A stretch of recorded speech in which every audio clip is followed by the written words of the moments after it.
Hello, back with another daily doxa vlog, which isn't really daily, maybe more doxa than daily.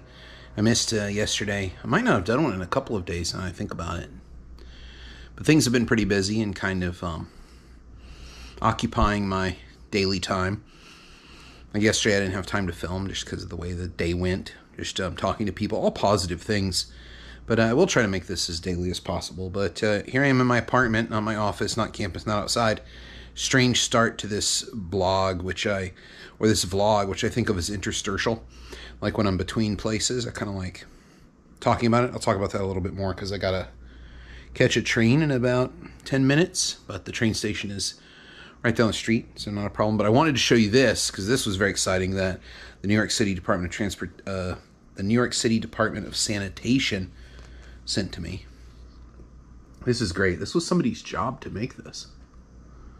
Isn't that amazing? It's a flyer about putting your trash out at different hours to avoid rat issues. In New York, the mayor, Eric Adams, has made a priority of reducing rat populations, but somebody got paid to design that image. Of all the possible cinder rats packing images, this is the best one.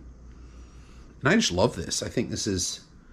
I wish that the sanitation department would send me more things like this, because that really was hilariously awesome. I just think it's great. It's so cool. I think I'm going to hang it up in my house, maybe. On the fridge or something, like child artwork. But it'll stay there for a very long time. But I wanted to show that. I don't really have much to say about it, except I really enjoyed it. Maybe there's something rhetorical to say about that as a persuasive image. I don't think it's persuasive. I think it's more... This is the new policy, but it's effective but funny. I don't know. I haven't really thought it through.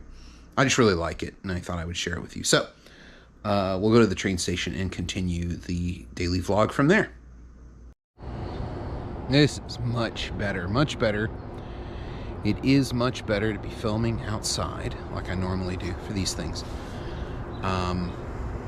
What can I talk about that's on my mind today about rhetoric? Well, one of the things that a lot of students, a lot of people have been talking about is the Tik Tok congressional hearing, where the CEO of Tik Tok yesterday went in front of Congress and answered questions.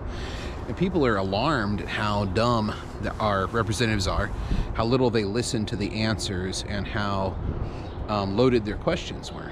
I guess people don't realize this is a normal congressional hearing. They all know they're on camera. It's performance, and it's to create a clip that will circulate on CNN or Fox or MSNBC. Pick your media part of choice. And they're there to create clips of them being firm and strong and supporting a kind of ideology that their constituents elected them to support. This isn't true inquiry any more than cross-examination in a criminal case of a witness is true inquiry. The deposition tells the attorneys exactly what the person can and can't say. There won't be any surprise. The attorney might feign surprise to the jury in order to show them what their reaction should be. And most juries that are selected do not know the ins and outs of procedure. So they have this fake kind of exasperation, this fake surprise to be like, well then how could you say this?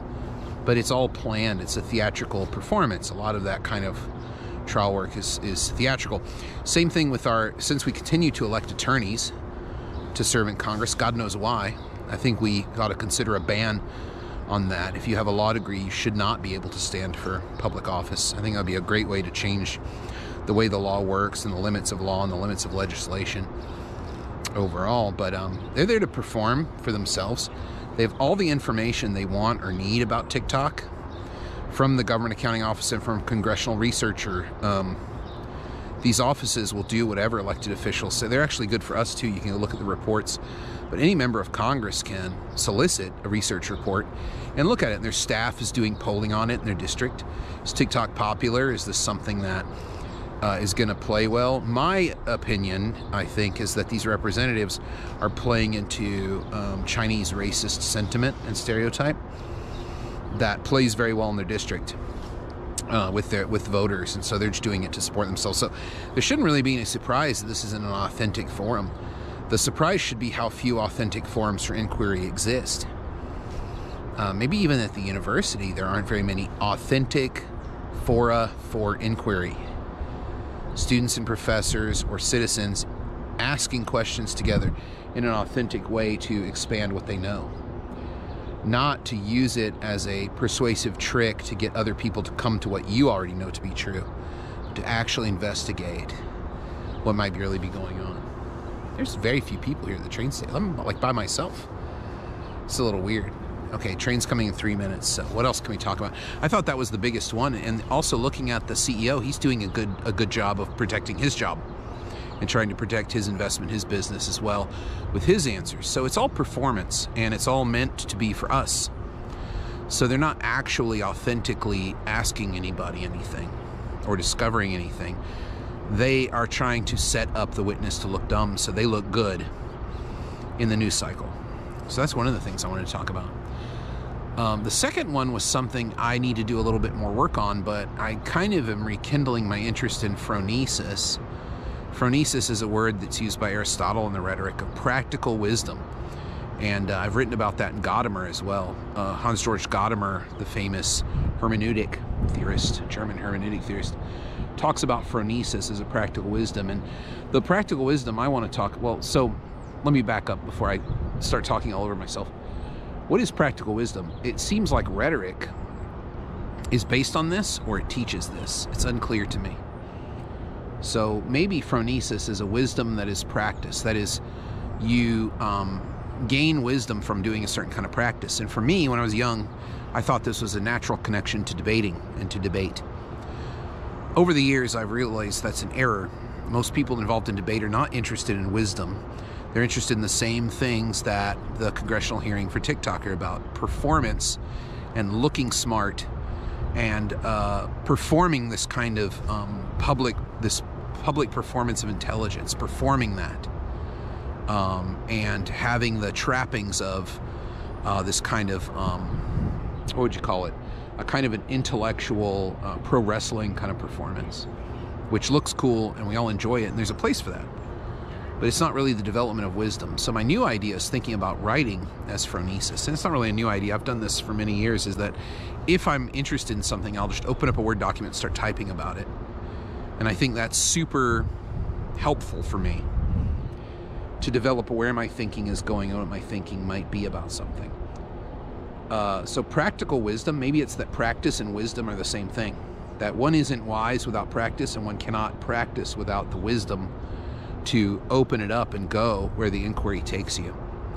So maybe try that today. Open up a Word document, or maybe you like Google Docs or AMI Pro 3.0 or WordStar or whatever you like to use, and write a question as a title and bold it, and then just start writing. And you will increase your wisdom through practice, and your practice will improve the more you read to yourself. You're sort of explaining to yourself your quandary and allowing yourself to develop that question. A lot of times phronesis is the development of complex questions into more complex questions, which ironically makes you more knowledgeable. Well, the train's coming now. That's probably going to be it for today. I'll see you in the next Daily Doxa vlog.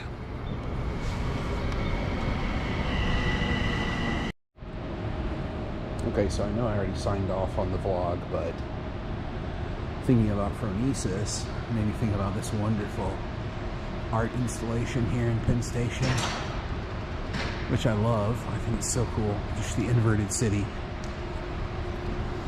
Speaking of phronesis, well, let me tell you what the name of this thing is. The Hive.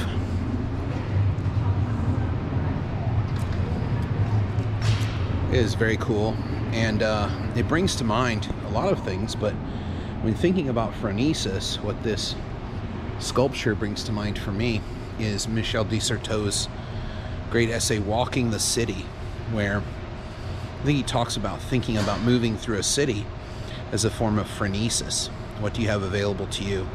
What do you use, and what do you gain, or what comes out of the way you move through the city?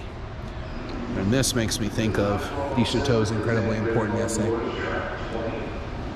So yeah, that's it. I just wanted to share that with you and thinking about phronesis. More to come. Thanks for watching, and I'll do another one of these tomorrow, I hope.